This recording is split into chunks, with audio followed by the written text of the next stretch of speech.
নমস্কার বন্ধুরা, শীতের মরশুমে কড়াইশুঁটির কচুরি হবে না, এটা কি হয়?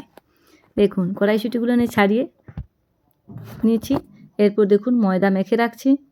ময়দা মাখার কথা আর কী বলবো, এইভাবে ময়দাটাকে মেখে রেখে দেবো। এরপরে আমি কড়াইশুঁটির যে নিয়েছি ওটাতে একটা পুর বানিয়ে নেবো। নিয়ে নিয়েছি, দেখতেই পাচ্ছেন, কাঁচা লঙ্কা আর আদা পেস্ট করে নেব।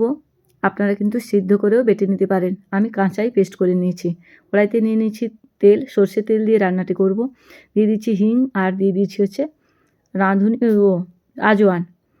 জোয়ান দিয়ে দিয়েছি। এরপর দেখুন পুরটিকে বানিয়ে নিচ্ছি। দিয়ে দেবো একটু নুন, সঙ্গে দিয়ে দেবো মিষ্টি একটু দিয়ে দেবেন, দারুণ টেস্ট হবে। এই দেখুন হয়ে এসছে। কড়াই থেকে যখন ছেড়ে আসবে তখন কিন্তু পুরটি প্রায় কমপ্লিট হয়ে গেছে। ঠিক এইভাবে কড়াই থেকে ছেড়ে আসবে। দেখুন ছোটো ছোটো লেচি কেটে নিয়েছি, সঙ্গে কড়াইশুঁটিরও ছোটো ছোটো লেচি কেটে নিয়েছি। এইভাবে পুরগুলো দিয়ে মুখটাকে জল দিয়ে বন্ধ করে দেব। অত্যন্ত সহজ পদ্ধতিতে এই কড়াইশুঁটি কচুরি বানানো যায়। আপনারাও বানিয়ে ফেলুন চটপট। আর আমার চ্যানেলটি যদি ভালো লাগে তাহলে অবশ্যই সাবস্ক্রাইব করতে ভুলবেন না।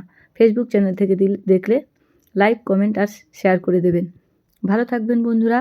ফুলকো কড়াইশুঁটির কচুরি বানিয়ে ফেলুন। এর সঙ্গে আলুর তরকারি, চাটনি যে কোনো কিছু দিয়েই খেতে পারবেন। ছোলার তরকারিও বানিয়ে নিতে পারেন। Tata, bye bye. ভালো থাকবেন সবাই। আবার দেখা হবে পরের ভিডিওতে। ততক্ষণ পারলে আমার চ্যানেলটিকে সাবস্ক্রাইব করে দিয়ে নিজেরা ভালো থাকুন। টাটা।